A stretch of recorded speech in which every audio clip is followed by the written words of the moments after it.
Good morning friends. હું Nikunj ગઢવાલા Eklavya commerce તરફથી ફરી એકવાર બધાનું હાર્દિક સ્વાગત કરું છું. આપણે આપણા પ્રકરણની અંદર ફરીવાર આગળ વધીએ.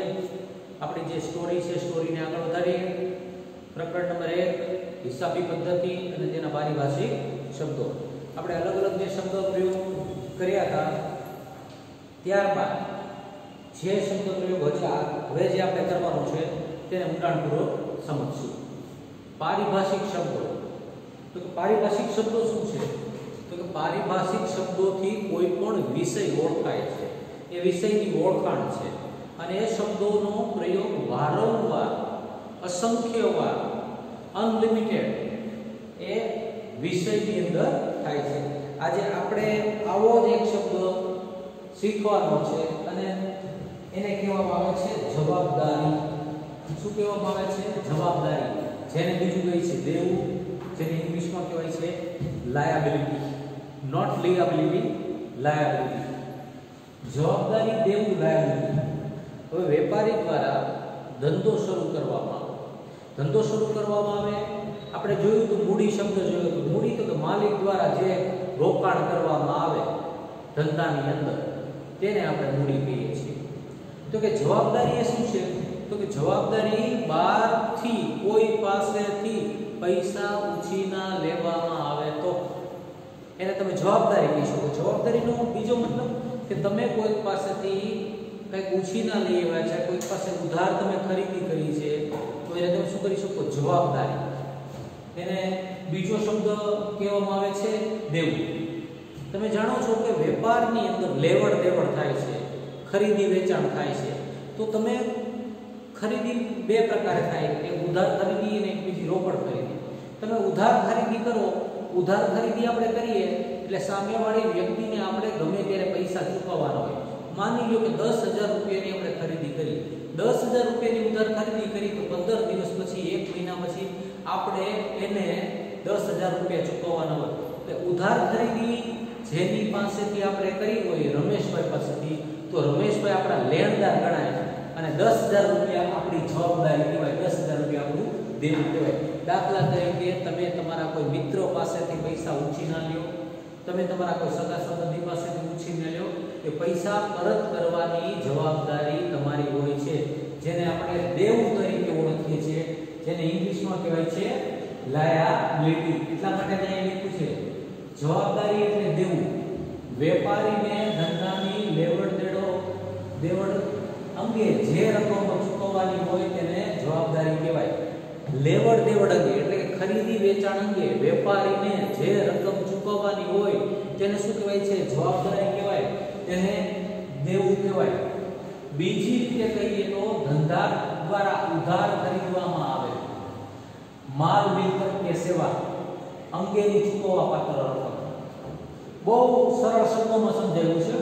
બીજી રીતે કહીએ તો ધંધા દ્વારા ઉધાર ખરીદવામાં આવે માલ સામાન. માલ સામાન એટલે કે વેપારી દ્વારા જે વસ્તુનું વેચાણ કરવામાં આવતું હોય તેને માલ કહેવાય. મિલકત. મિલકત આપણે દાખલા તરીકે તમે એક મોટર કાર લીધી છે. હવે આપણે નવો ધંધો શરૂ કરશો એટલે મોટર કાર તો જોઈએ ને બિઝનેસમાં. એટલે મોટર કાર તમે લીધી છે. એ મોટર કાર તમે 30% પૈસા રોકડા આપ્યા અને 70% બાકી રાખ્યા. તો 70% જે બાકી રહ્યા ને એને શું કહેવાય? જવાબદારી કહેવાય. ફરીવાર ધંધા દ્વારા ઉધાર ખરીદવામાં આવેલ માલ મિલકત કે સેવા અંગેની ચૂકવવા પાત્ર રકમ. દાખલા તરીકે તમે તમારા ધંધાની અંદર કોઈ વકીલની સેવા લીધી, કોર્ટમાં તમારે કેસ ચાલે છે અને વકીલની સેવા લીધી અને વકીલને તમારે 5,000 રૂપિયા ચૂકવવાના થાય છે, તો સેવા અંગેની ચૂકવવા પાત્ર રકમને તમે શું કહેવાય છે? જવાબદારી કહેવાય છે. પછી ઉછીના લીધેલા નાણાં પરત કરવા પાત્ર રકમને જવાબદારી કહેવામાં આવે છે. આપણે બેંકમાંથી લોન લઈ આવીએ, પપ્પા પાસેથી લોન લીધી હોય, મમ્મી પાસેથી લોન લીધી હોય, પત્ની પાસેથી પણ લોન લીધી હોય, તો બધી જ લોનને શું કહેવામાં આવે છે? જવાબદારી. તો તમને એમ થશે કે પપ્પા પાસેથી, મમ્મી પાસેથી, પત્ની પાસેથી જે લોન લીધી હોય એ તો ઘરના સભ્યો પાસેથી લોન લીધી હોય, તો એને થોડી જવાબદારી કહી શકાય. પરંતુ ધંધાનો માલિક અને ધંધો બંને અલગ અલગ ગણાય છે. એટલા માટે જેમની પાસેથી પણ આપણે પૈસા ઉછીના લીધા હોય એ પૈસા આપણે પરત કરવા પાત્ર રકમને જવાબદારી કહેવામાં આવે છે. આ રકમ ધંધાએ ભવિષ્યમાં ચૂકવવાની હોય છે. આ રકમ ધંધાએ ભવિષ્યમાં ચૂકવવાની હોય છે. એટલે કોઈ પણ ઉધાર વ્યવહારનો મતલબ શું થાય છે કે જે રકમ ભવિષ્યમાં ચૂકવવાની હોય તે. એટલે આપણે બેંકમાંથી લીધી હોય, પપ્પા પાસેથી, મમ્મી પાસેથી, પત્ની પાસેથી, ભાઈ પાસેથી, સગા સંબંધી પાસેથી કે ગમે ત્યાંથી મંડળીમાંથી લોન લીધી હોય, આ ભવિષ્યમાં જે ચૂકવવા પાત્ર રકમ હોય એને કહેવાય છે જવાબદારી, એને કહેવાય છે દેવું. જ્યાં સુધી આ રકમ ન ચૂકવવામાં આવે ત્યાં સુધી તે ધંધાની જવાબદારી ગણવામાં આવે છે. આ રકમને જ્યાં સુધી આપણે પાછી ન આપી દઈએ, પૈસા પરત ન આપી દઈએ ત્યાં સુધી તેને શું ગણવામાં આવે? જવાબદારી ગણવામાં આવે, તેને દેવું ગણવામાં આવે છે, તેને અંગ્રેજીમાં શું કહેવાય છે? લાયબિલિટી તરીકે ગણવામાં આવે છે. આના ઉદાહરણ આપ્યા છે, ઉદાહરણ જોઈ લઈએ. લેણદારો તો કે જેની પાસેથી ઉધાર ખરીદ્યું હોય, જેની પાસેથી નાણાં ઉછીના લીધા હોય, આ બધી શું કહેવાય? જવાબદારી. લીધેલો તો કે બેંક પાસેથી લીધો લોનની ઉપર પાછું વ્યાજ પણ ચૂકવવું પડે, વ્યાજ પણ આપણી જવાબદારી છે. દેવી હુંડી, આ દેવી હુંડી તો તમને દેવી હુંડી શું છે? ઘણીવાર એવા પ્રશ્નો ઉદ્ભવે છે કે તમે ઉધાર ખરીદી કરો ને તો જેની પાસેથી તમે ઉધાર ખરીદી કરી હોય ને એ લોકો તમારી પાસે લેખિતમાં માંગે. શું લેખિતમાં માંગે? કે આ પૈસા તમે મને કેટલા દિવસે આપશો? એટલે તમે એને લેખિતમાં આપો કે ભાઈ આ પૈસા જે મેં ખરીદી કરી છે એ પૈસા તમને 30 દિવસની અંદર હું તમને પૈસા આપી દઈશ. તો આ દેવી હુંડી એ શું? હુંડી જે અગાઉના સમયમાં ઉપયોગ થતો, અત્યારે હુંડી ચાલતી નથી. હુંડી લેખિતમાં દેવું સ્વીકારતો દસ્તાવેજ. આપણે ધોરણ 11 ની અંદર આખું આ પ્રકરણ આવે છે હુંડીઓ, નોટ હુંડીઓ, હુંડી, દેવી હુંડી. એટલે કે લેખિતમાં તમે સ્વીકારો છો કે મારે રમેશભાઈને 10,000 રૂપિયા ચૂકવવાના છે સપ્ટેમ્બર મહિનાની અંદર, એને દેવી હુંડી કહેવાય. પછી છે બેંક ઓવરડ્રાફ્ટ. બેંક દ્વારા પૂરી પાડવામાં આવતી સગવડતા. બેંક સાથેના તમારા વ્યવહારો સારા હોય, વ્યવહાર વધારે પડતા હોય તો બેંક દ્વારા શું થાય છે? બેંક દ્વારા તમને તમારા ખાતામાં જે રકમ હોય તેના કરતાં વધુ રકમ ચૂકવવાની સગવડતા આપવામાં આવે છે, જેને બેંક ઓવરડ્રાફ્ટની વ્યવસ્થા કહેવાય છે.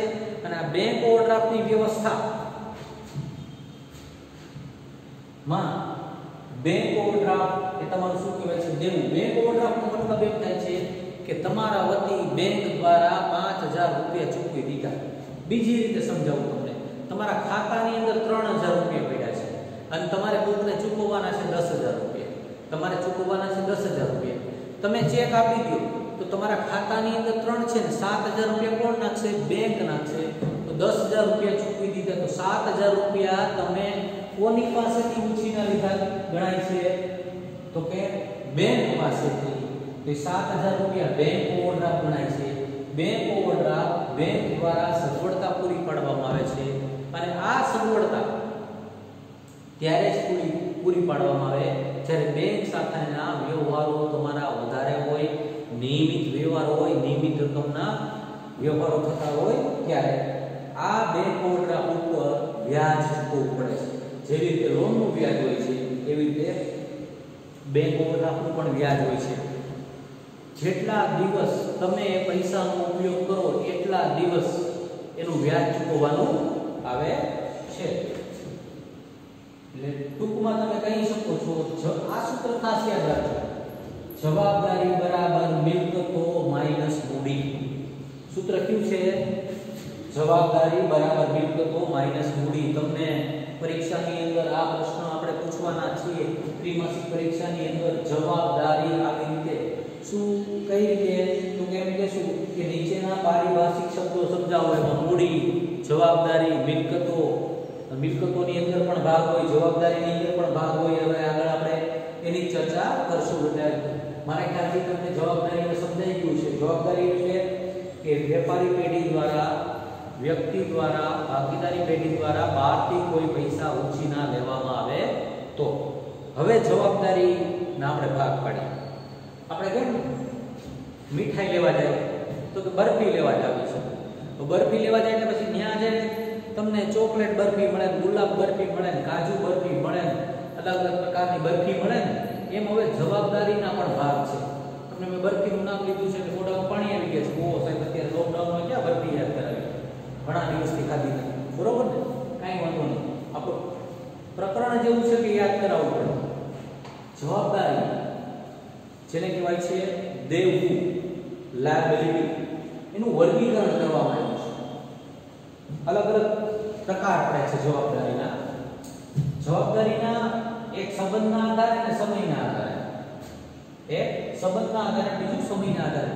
તમને સંબંધના આધારે એટલે કહી શકે, તમને એમ થાય કે હું છે કાકા, મામા, માસી, ફુવાને આધારે જવાબદારી નક્કી થાય, એવા સંબંધને આધારે નહીં, પણ આંતરિક જવાબદારી અને બાહ્ય જવાબદારી. કેવી જવાબદારી? બે. પેલા જવાબદારીમાં બે પ્રકાર, એક સંબંધના આધારે, બીજા સમયના આધારે. ફરીવાર રિપીટ કરું છું, ક્યાં તમારે લેક્ચર જોતા જોતા પણ આ બે વસ્તુ બોલવાની છે. જવાબદારી કઈ? બે.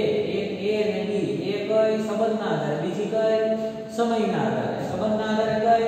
તો કે આંતરિક જવાબદારી અને બાહ્ય જવાબદારી. આંતરિક જવાબદારી કે ધંધાની અંદર જે લોકો સંકળાયેલા હોય તે. બાહ્ય જવાબદારી એટલે કે બહારના ગ્રાહક પક્ષકારો સાથે ની જે જવાબદારી હોય તેને બાહ્ય જવાબદારી કહેવામાં આવે છે. સમયના આધારે તો કે એક વર્ષની અંદરની જવાબદારી અને એક વર્ષ કરતાં વધુ સમયની જવાબદારી, એને બે ભાગ પાડવામાં આવે છે, એક ચાલુ જવાબદારી અને બિનચાલુ જવાબદારી. એટલે તમને પરીક્ષાની અંદર પ્રશ્ન પૂછવામાં આવે જવાબદારીનું વર્ગીકરણ કરો.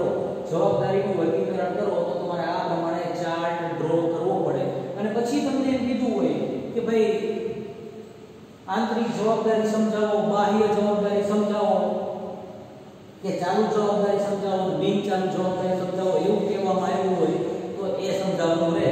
નહીંતર માત્ર વર્ગીકરણ સમજાવવાનું રહે. તો હવે આની અંદર આપણે આગળ વધીએ એટલે એકવાર ફરીવાર સમજાવી દઉં. જવાબદારી તો કે બે વર્ગીકરણ થાય, સંબંધના આધારે, સમયના આધારે. સંબંધના આધારે એક આંતરિક જવાબદારી અને બાહ્ય જવાબદારી. આંતરિક જવાબદારી એટલે ધંધાની અંદર જે વ્યક્તિઓ સંકળાયેલા હોય તેની સાથેની જવાબદારી. બાહ્ય જવાબદારી એટલે ગ્રાહક પક્ષકારો સાથેની જવાબદારી. સમયના આધારે જવાબદારી તો કે એ જવાબદારી એક વર્ષની અંદર જે ચૂકવી દેવામાં આવતી હોય તે, અને બીજી એક વર્ષ કરતાં વધુ સમયના આધારે ચૂકવવામાં આવતી હોય તે. હવે જવાબદારીની અંદર આપણે સંબંધના આધારે અને એમાં આંતરિક જવાબદારીની ચર્ચા કરશું. આંતરિક જવાબદારી સંબંધના આધારે જેને કહેવાય છે ઇન્ટરનલ લાયબિલિટી. શું કહેવાય છે? Internal liability. થોડા શબ્દો ગુજરાતી મીડિયમમાં તમારે ઇંગ્લિશ શબ્દો પણ યાદ રાખવા પડે. આ ઇંગ્લિશ શબ્દો દાખલા તરીકે મૂડીને કેપિટલ કહેવાય, જવાબદારીને લાયબિલિટી કહેવાય, મિલકતને એસેટ્સ કહેવાય. અને થોડા ઇંગ્લિશના શબ્દો ટર્મિનોલોજી યાદ રહી ગઈ હોય ને એટલે કોઈ ઘરે મહેમાન આવે ત્યારે ઇંગ્લિશમાં આવો શબ્દો બોલે એટલે મહેમાનને એમ લાગે હોય કેવું સરસ સ્ટડી કરે છે, બરોબર ને? એટલે આ શબ્દો પણ યાદ રાખવા આપણે જરૂરી છે. કીધું આંતરિક જવાબદારી. હવે આંતરિક જવાબદારી અને બાહ્ય જવાબદારી એમાં એક સિદ્ધાંત સંકળાયેલો છે. અને કયો સિદ્ધાંત છે? તો કે ધંધાનો માલિક અને ધંધો બંને અલગ અલગ છે. દ્વિનોંધી નામક પદ્ધતિનો સૌથી પહેલી બાબત એ છે કે ધંધાનો માલિક અલગ છે અને ધંધો બંને અલગ અલગ છે, અને એના આધારે જ આંતરિક જવાબદારી નક્કી થાય છે. દાખલા તરીકે ધંધાના માલિક દ્વારા ધંધાને પૈસા આપવામાં આવે, માલિક દ્વારા રોકાણ કરવામાં આવે. માલિક દ્વારા જે રોકાણ કરવામાં આવે એને આપણે મૂડી ગણીએ છીએ. શું ગણીએ છીએ? મૂડી ગણીએ છીએ. શું કામ?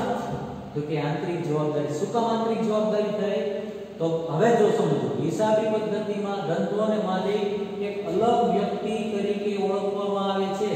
એટલે કે આપણે ધંધાની દ્રષ્ટિએ વિચારીએ તો ધંધાના માલિક દ્વારા રોકવામાં આવેલી કુલ રકમ પણ જવાબદારી ગણાય. દાખલા તરીકે મૂડી. દાખલા તરીકે મૂડી. શું કામ? આંતરિક જવાબદારી. ધંધાનો માલિક કે ધંધાની અંદર રોકાણ કર્યું એટલે આંતરિક જવાબદારી એને ગણવામાં આવે છે. શું કામ? તો કે ધંધાનો માલિક પણ અલગ છે અને ધંધો પણ અલગ છે. દાખલા તરીકે એબીસી એન્ટરપ્રાઇઝ, અને એબીસી એન્ટરપ્રાઇઝના માલિક છે કનુભાઈ. તો કનુભાઈ જુદા અને ધંધાનો માલિક પણ જુદો. તમે જો બોર્ડ જોશો એટલે બોર્ડની અંદર અલગ અલગ નામ હોય ને માલિકના નામ લખવામાં આવે. તો બીજી રીતે કહીએ તો ધંધાના માલિક દ્વારા જ્યારે ધંધાને મૂડી પૂરી પાડવામાં આવે છે ત્યારે તે ધંધાની આંતરિક જવાબદારી બને છે. ધંધાના માલિક દ્વારા ધંધાને જ્યારે મૂડી પૂરી પાડવામાં આવે, પૈસા આપવામાં આવે, ફર્નિચર આપવામાં આવે, મિલકત આપવામાં આવે, ત્યારે તે આંતરિક જવાબદારી બને છે. આ ધંધાની માલિક પ્રત્યેની જવાબદારી છે. ધંધાની માલિક પ્રત્યેની જવાબદારી એટલે કે ભવિષ્યની અંદર ધંધા દ્વારા એટલે કે ભાગીદારી પેઢી દ્વારા, એકાકી વેપારી પેઢી દ્વારા ભાગીદારને અથવા તો ધંધાના માલિકને એ પૈસા પાછા આપવા પડે છે. શું કામ? તો આ ધંધાની માલિક પ્રત્યેની જવાબદારી છે, કારણ કે ધંધાના વિસર્જન સુધી ધંધાએ આ દેવું માલિકને ચૂકવવાનું હોતું નથી. સામાન્ય રીતે જે મૂડીનું રોકાણ કરેલું હોય છે, જે પૈસાનું રોકાણ કરેલું હોય છે, એ પૈસા માલિકને, એકાકી વેપારી પેઢીના માલિકને ક્યારે પાછા મળે છે? કે જ્યારે વિસર્જન કરવામાં આવે ત્યારે. તો તમને એમ થશે વિસર્જન એટલે શું છે? ધંધાને આખું ઉપાડી અને નદીએ લઈ જઈને, સરોવરમાં લઈ જઈને ડુબાડી દેવાનું, એવું વિસર્જન. એ વિસર્જન ગણપતિ વિસર્જનની વાત નથી કરતો હું. આ ધંધાના વિસર્જન એટલે કે ધંધો બંધ થઈ જવો, તે અકાળે ધંધો બંધ કરી દેવો, તે નક્કી કરેલા સમય પહેલા ધંધો બંધ કરી દેવો, તે એટલે જ્યારે ધંધો બંધ થાય ત્યારે માલિકને આ પૈસા પાછા મળે છે. પરંતુ સામાન્ય રીતે કેવું થાય? માલિક દ્વારા જે રોકાણ કરવામાં આવ્યું હોય ને એ રોકાણ બધું જ એને ક્યારે પરત મળે છે? તો કે દર વર્ષે નફો મળતો જાય એટલે નફા સ્વરૂપે એને રોકાણ પાછું મળતું હોય છે. પરંતુ આપણો મુદ્દો હતો આંતરિક જવાબદારી, એટલે કે ધંધાના માલિક દ્વારા ધંધાને જે રકમ પૂરી પાડવામાં આવી હોય એ શું બને છે? આંતરિક જવાબદારી બને છે. ધંધાના વિસર્જન સુધી ધંધાએ આ દેવું માલિકને ચૂકવવાનું હોતું નથી. આ જ કારણથી તેને આંતરિક જવાબદારીને બદલે મૂડીના નામથી ઓળખવામાં આવે છે. એટલે આ આંતરિક જવાબદારીને માટે આપણે કયો શબ્દ પ્રયોગ કરીએ છીએ? મૂડી. કયો શબ્દ પ્રયોગ કરે છે? મૂડી શબ્દ પ્રયોગ કરવામાં આવે છે. એટલે આંતરિક જવાબદારી. દાખલા તરીકે બીજી રીતે કહું તો ધંધાની અંદર બીજા કોઈ વ્યક્તિએ ધંધાને કોઈ પણ પ્રકારની રકમ આપી હોય તો એને પણ તમે આંતરિક જવાબદારી કહી શકો છો. અત્યારે આપણે શેની ચર્ચા કરીએ છીએ? જવાબદારીનું વર્ગીકરણ. જવાબદારીનું વર્ગીકરણમાં બે, એક સંબંધના આધારે અને એક સમયના આધારે. સંબંધના આધારે આપણે જોયું આંતરિક જવાબદારી, જેને કહેવાય છે ઇન્ટરનલ લાયબિલિટી, અને જેને આપણે A1 નામ આપ્યું છે. હવે બીજું જોઈશું બાહ્ય જવાબદારી. આંતરિક જવાબદારીમાં ઉદાહરણ એકવાર ફરીવાર આપી દઉં. બહુ સરળ, તમને ઝડપથી સમજાશે આ ઉદાહરણ દ્વારા. વિરાટ કોહલી ધંધાનો માલિક છે. અનુષ્કા કરિયાણા સ્ટોર્સ. વિરાટ કોહલી ધંધાનો માલિક છે, જેને અનુષ્કા કરિયાણા સ્ટોર ચાલુ કર્યો. તમને એમ થાય કે વિરાટ કોહલીને કરિયાણા સ્ટોર ક્યાં ચાલુ કર્યો? ભાઈ લોકડાઉન હાલે ને, અત્યારે કઈ ક્રિકેટ તો રમાતું નથી, એટલે કામ ધંધો તો કરવો ને. એટલે અનુષ્કાએ કીધું છે ભાઈ કે કામ ધંધો કરો, એટલે એણે કયો કર્યો? અનુષ્કા કરિયાણા સ્ટોર્સ. એને 2 લાખ રૂપિયાનું રોકાણ કર્યું. તો 2 લાખ રૂપિયાનું રોકાણ એને શું કહેવાય? આંતરિક જવાબદારી કહેવાય. ભવિષ્યમાં એને અનુષ્કા કરિયાણા સ્ટોર્સમાંથી એટલા પૈસા પાછા લેવાના આવે જો અનુષ્કા શર્મા મંજૂરી આપે તો. એટલે વિરાટ કોહલી ધંધાનો માલિક છે. શું કર્યું? અનુષ્કા કરિયાણા સ્ટોર. એને 2 લાખનું રોકાણ કર્યું. તો 2 લાખ ને શું કહેવાય છે? 2 લાખ રૂપિયા આપણી આંતરિક જવાબદારી બને છે. અને એવી રીતે આલિયા ભટ્ટ, એ પણ ધંધાની માલિક છે. 1.5 લાખ રૂપિયાનું રોકાણ કર્યું છે. એમાં રણવીર ફર્નિચર સ્ટોર.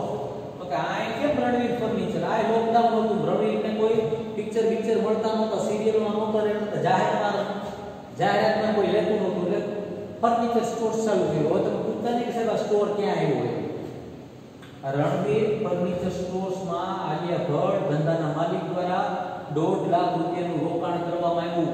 એને શું કહેવાય? આંતરિક જવાબદારી કહેવાય. મારા ખ્યાલથી આ ઉદાહરણથી તમને ઝડપથી સમજાઈ જશે. પછી પરીક્ષામાં હું પૂછું કે આંતરિક જવાબદારી શું, એટલે એમાં નહીં લખતા વિરાટ કોહલી અને આલિયા ભટ્ટ હો, કારણ કે આ તો તમને સમજાવવા માટે આપણે ઉદાહરણ આપ્યા છે કે આંતરિક જવાબદારી એટલે શું. એટલે આપણે સંબંધના આધારે બે, એક આંતરિક જવાબદારી અને બાહ્ય જવાબદારી. આગળ નેક્સ્ટ. હવે આવે છે આપણી બાહ્ય જવાબદારી.